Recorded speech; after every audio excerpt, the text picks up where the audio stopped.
what importance does Geda have for the future of the Oromo people and for the future of an independent Republican Oromo.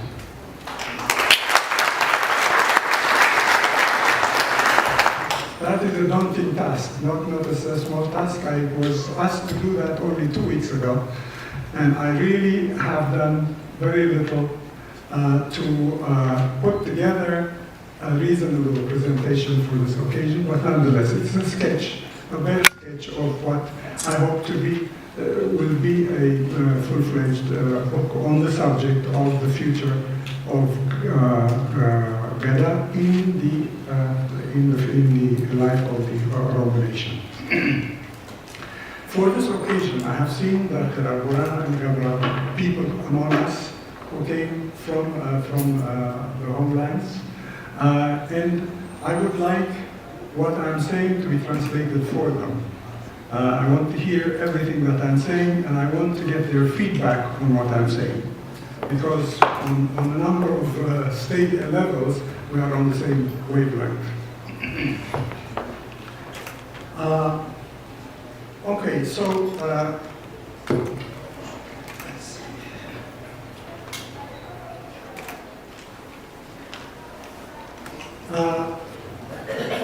what I've attempted to do today is to really map out the entire political system of the Borana, all the 4 major institutions of the Borana, and try to show how well they hang together. This has not been done in Oromo studies. In Oromo studies, people study each institution separately, and they put them on a string like beads, and the connection between them is not analyzed, is not examined. So they are like strings, beads on a string, and there is not much holding them together. But there is, in fact, a very important structural connection between all 4 institutions. Every time I reveal something, some connection between the institutions, like for instance, the connection between Geda and Hariya, the HZ system and the Geda system. Is there a connection or not? Baxter says there's no connection. Having never investigated that problem. Well, Borana themselves told me, and I'll say it exactly the way they say it, Wan Geda Mora Hariya Tulcha. That's how they put it in Borana.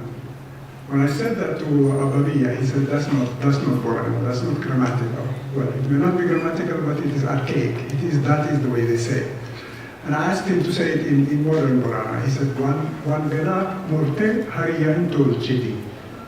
Fine, that's okay. So I put forth both of them so that they can be understandable. But the language they use is the old language, and in that they say, Wan Geda Mora Hariya Tulcha. What does that mean? It means that Geda is the decision-making body. Hariya executes what the Geda decides. The entire military organization of the Oromo was built around these 2 institutions. Geda as the decision-making body, Hariya as the executive body. Executive meaning the age organization, the age regiment organization, the military organization. When Hariya is converted into an age regiment, it's called Chivra. Chivra, by the way, is the same word as the Amharic word Chifra.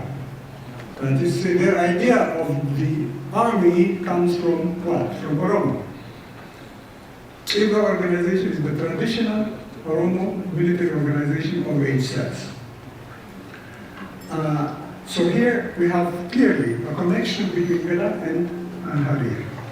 Well, Geda and Gumi. Gumi is the national parliament of the Oromo, Gumi National Convention. Gumi is the supreme council of the Oromo, the supreme council of the Borana. Gumi's decisions eclipse all other decisions. Any decision made by lesser councils can be reversed by the Gumi. Their decisions is compelling for all other institutions. So Geda, the Geda in power, the Komicha, the Geda in power, is under the authority of the Gumi, of the Gumi guy. So every all institutions are under Gumi. So Gumi is at the top of the system. And Gumi is an assembly of Geda assemblies. There's a Ya'a for each assembly, Ya'a Geda. But Gumi is an assembly of all assemblies, Abotin Geda. All of them come together in the Gumi Geda Convention to make the final decisions on any issue. Sometimes, the Abagada, by the way, the Abagada in power, presides in Gumi. He is the one who presides. He is the one who brings together the Gumi Gaya. It's a huge assembly. Brings together the Gumi Gaya, presides over it, but he's not a decision maker. The entire Gumi makes the decisions. If the Abagada in power is under investigation because he has failed to perform his duties, or because he has committed a crime, or violated Ada Sera in any way, then he's removed from the presiding position. Another one of the Abotin Geda takes over. Okay, so there's collaboration between the Abagada and the Abotin Geda in the Gumi Geda Convention. So there's a direct connection between Geda and Gumi. Now, all of these I have marked with red ink. What does that mean? This side is, I don't have a word for it, but let's put it this way. What the Kallu does is called Geda. Geda simply means it's a sacred event, sacred ritual. The biggest ritual that he performs is Muda. The Muda ceremony is the event in which Abagada and Kallu are in the same arena. They come together, they come to anoint the Kallu. To anoint the Kallu to receive his blessings. This is the only time when Muda and Kallu are in the same arena. Otherwise, they have their own domains. Kallu is in the ritual domain, he's the sacred leader of the nation. Abagada is in his own domain, he's this political, secular leader of the nation. And the two are quite separate. This is the confusion that exists in the mind of people like Paul Baxter and Marco Bassi, who says the Geda institution is a ritual institution. It is not. It has rituals within it, definitely. It has rituals within it. And is this microphone mobile or not? This one is mobile, right? This one. Anyway, we go over there. That is mobile. This one? Mobile, never take that with you. The second one? No, the other one, the small one. Yeah. Sir. Oh, very good. All right. Okay, so I have to go up here and indicate some things that are important. Okay, here's Gumi. Clearly, it is a political organization, Gumi. It's a political assembly. It's the decision-making body. It can use sanctions. It can impose sanctions. It can kill individuals who have committed crimes. They kill them in very interesting ways that dodge the authority of the secular government under which they are operating. So they don't say we kill them. They just say we curse them. They curse them, but whoever is cursed, you can be sure that they will die, one way or another. So they have absolute power, but cleverly presented in such a way that it doesn't clash with the authority of the government of Ethiopia. So Gumi has authority over everybody, including the Kallu. They have direct authority over the Geda in power. Abagada and Kallu are on the same plane, but with different functions. Ritual functions here and political functions on the other side. But within the Geda institution itself, there are rituals, the rituals of passage. Geda, many rituals, which I'll show you on the Geda cycle later. Who guides those rituals?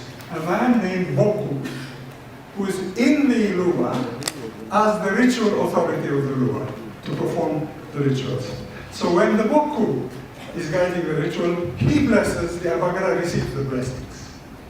When the political decision making is being made, the Abagada is in charge and he's marginalized. So there is a little bit of power of ritual kind within the Geda institution, but otherwise the division between Geda and Kallu is quite sharp. Borbor Bule, who was one of my teachers, had quite an encounter with me at one point. I said to him, Borbor, all the rituals that I attended in Borana, they say something. They say Jilbeha, which means respect the rituals, honor the rituals, obey the rituals. And I asked him, do they say that in the Bumigayo? In order to maintain order within Bumigayo? Oh, okay, all right. Do they say that in Bumigayo? And Borbor was very angry. He said, how can you ask that question? That is nonsense. Bumigayo is not Jila. Bumigayo, Jilamiti. Fula Jilamiti, Fula Guaranati is how we put it. Bumigayo is not the place of ritual, it's the place of war. I said, what do you mean? He said, the people who lead Bumigayo are the warriors, not the ritual leaders. So there, in my mind, for the first time, the division between the ritual leaders and the political leaders became very sharp. So there is connection between Kallu and Abagada. Of course, Abagada depends on the blessings of the Kallu. The Kallu depends on the protection of the Rabagada.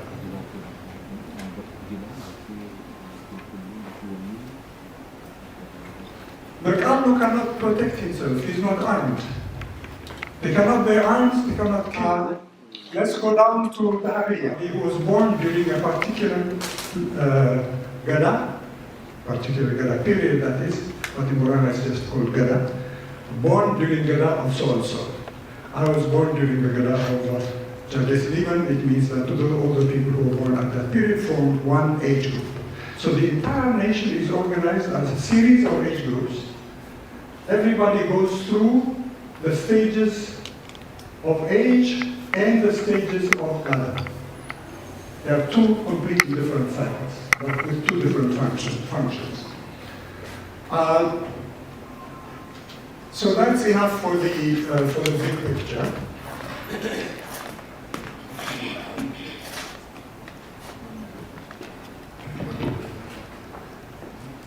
Now, in the literature on Geda, there are people, particularly from the Kenyan side, who have been writing all kinds of nonsense about Geda. That says Geda is a ritual institution. It has no political function whatsoever. And that is complete nonsense. They say that because in Kenya, the Geda doesn't exist. It can't exist because all the leaders of Geda live on the Ethiopian side. The Geda leaders cannot go out of their territory. They're not allowed to leave their territory. They must attend every meeting of Geda, of the Geda Assembly. They must attend every Bumigayo convention. They must be there physically. If they're absent, the meeting cannot continue. And the punishment for it is quite severe, for failing to show up for the meetings of the Geda Assembly or the Bumigayo convention. So what happens on the Kenyan side? They don't have Geda, they don't have Hayus, they don't have Bumi, they don't have Kallu. They have nothing, basically. They have no institutions to speak of. And so writing about Geda based on evidence from Kenya is complete nonsense. They end up with a very ghostly picture of the nation. So I am presenting the evidence based on now 40 years of research. In total, the amount of time that I've spent in Borana on the Kenyan, on the Ethiopian side is 5 years. 2 years in Ethiopia and 3 years in Kenya. And I have known 5 different Abagadas personally. And the Abagadas that I know is Maragadma. Maragadma is the great warrior who waged the greatest war in the 20th century against the Marahan Somali. Difficult man to talk to because he's not a politician, he's a fighter. But nonetheless, I managed to squeeze some information from him about his war, his great war, the war of Mara, is what they call it. I'll speak some more about it at a later stage. So Madagalma, Uyobolu, I was there for the lullaby of his children. That is the proclamation of the victorious elected leaders of the Luba. Justice Liban, I was there during his term of office, during his period. My Luba is his Luba. He gave me his Luba.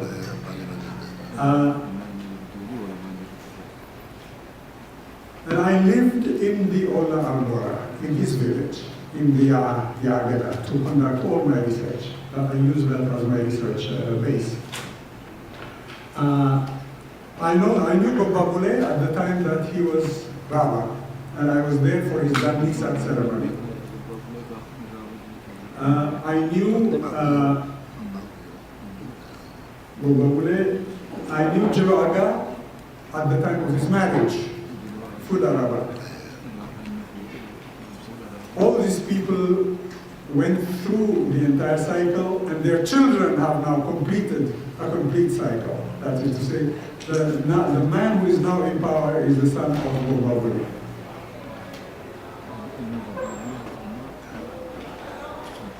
The son of Justice Liban just handed over power a few years ago.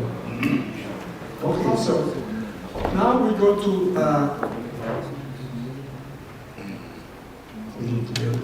good. Just forward and back, right? Okay.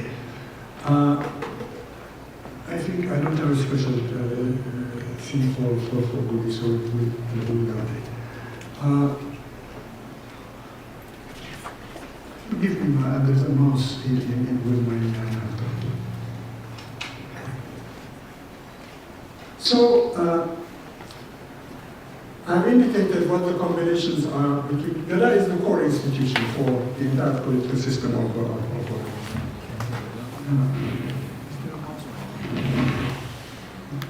okay, it's probably.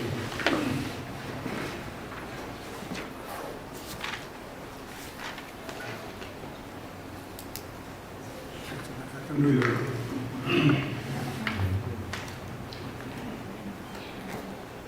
So Gumi is the second institution that we want to talk about, and that has a great deal of power. It checks the authority of those in power because they can be brought under investigation. If they are found to be failing in their responsibilities, they can be removed from office. And the removal from office is called Bukisu, which means uprooting. In Bukisari. Incidentally, the word for Bukisu uprooting is identical with the Tigrinya word non-kwase. Bukisu non-kwase.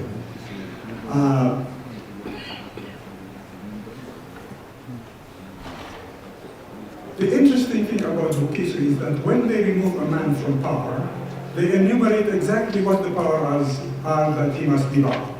They say things as Eri Muri, which means you can no longer make decisions about wells. Musa Gonofa and Murin do not make decisions about the affairs of the clan. Gosa will sorry about my Oromo language. Gosa will do not mediate in conflicts between people, and so on. So the interesting thing is that we know what the powers are that are held when they are being removed from office. All unresolved cases in Borana are taken to the Gumi who makes the final decision.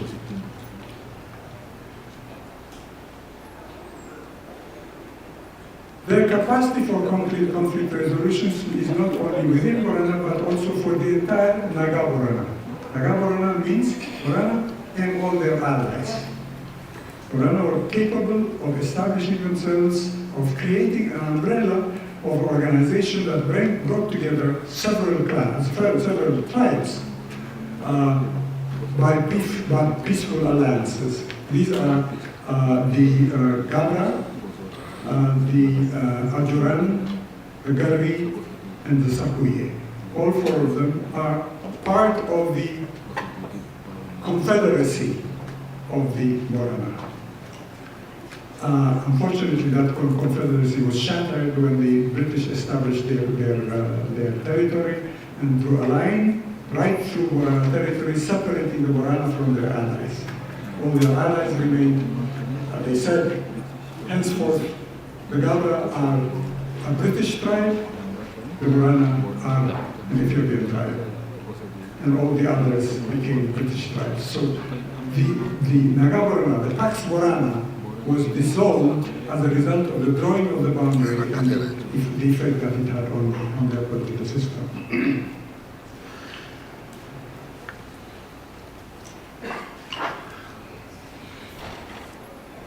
Now, next is the age-grade system and with the organization within it that is based on Borana warfare.